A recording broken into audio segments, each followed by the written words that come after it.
Hi, I'm Dr. Doris and you are so welcome.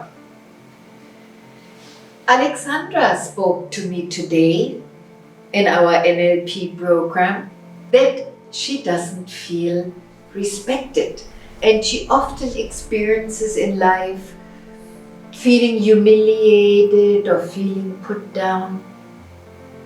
I asked her, Alexandra, do you really care about yourself?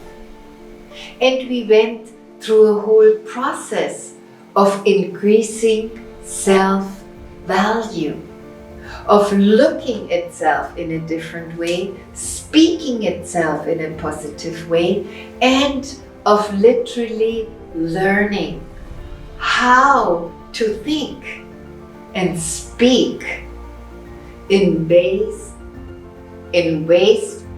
where we value ourselves.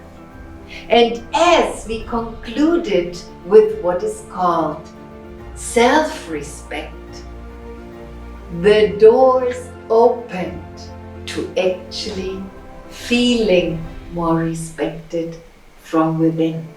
Not expecting it from others, but resting in self-respect. I'm Dr. Doris and you are so welcome.